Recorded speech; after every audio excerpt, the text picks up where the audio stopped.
ರಾಯಬಾಗ ತಾಲೂಕಿನ ಜಮಖಂಡಿ ಮತ್ತು ಮೀರಜ್ ರಸ್ತೆ ಮಧ್ಯದಲ್ಲಿ ಅಲಕನೂರು ಗ್ರಾಮದ ಶ್ರೀ ಕರಿಸಿದ್ದೇಶ್ವರ ಮಹಾದ್ವಾರ ಹತ್ತಿರ ನಡೆದ ಭೀಕರ ಅಪಘಾತ ಎನ್ನಲಾಗಿದೆ.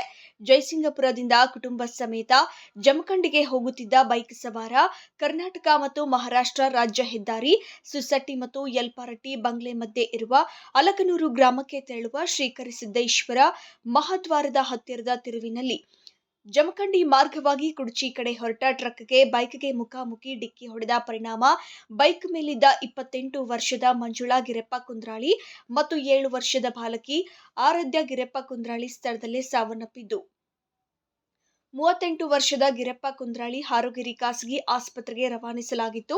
ಆದರೆ ಚಿಕಿತ್ಸೆ ಫಲಕಾರಿಯಾಗದೆ ಆಸ್ಪತ್ರೆಯಲ್ಲಿ ಕೊನೆಯುಸಿರೆಳೆದಿದ್ದಾರೆ. ಮಹಾರಾಷ್ಟ್ರದ ಜೈಸಿಂಗ್ನಲ್ಲಿ ಖಾಸಗಿ ಕಂಪನಿಯೊಂದರಲ್ಲಿ ಕೆಲಸ ಮಾಡುತ್ತಿದ್ದ ಗಿರೆಪ್ಪ ಕುಂದ್ರಾಳಿ ಒಂದೇ ಬೈಕ್ನಲ್ಲಿ ಕುಟುಂಬದ 3 ಜನರು ತಮ್ಮ ತಾಯಿಗೆ ಹುಷಾರಿಲ್ಲ ಎಂದು ಕುಟುಂಬ ಸಮೇತ ಜಮಖಂಡಿಗೆ ತೆರಳುವ ಸಮಯದಲ್ಲಿ ಸುಸಟ್ಟಿ ಮತ್ತು ಯಲ್ಪಾರಟ್ಟಿ ಬಂಗ್ಲೆ ಮಾರ್ಗ ಮಧ್ಯದಲ್ಲಿ ಅಲಕನೂರು ಗ್ರಾಮದ ಶ್ರೀ ಕರಿಸಿದ್ದೇಶ್ವರ ಮಹಾದ್ವಾರ ತಿರುವಿನ ಸಮೀಪ ಈ ಅಪಘಾತ ನಡೆದಿದೆ ಎನ್ನಲಾಗಿದೆ. ಈ ಅಪಘಾತದಲ್ಲಿ ಒಂದೇ ಕುಟುಂಬದ 3 ಜನರು ಸಾವನ್ನಪ್ಪಿದ ಘಟನೆ ಹಾರೋಗಿರಿ ಪೊಲೀಸ್ ಠಾಣೆ ವ್ಯಾಪ್ತಿಯಲ್ಲಿ ನಡೆದಿದೆ.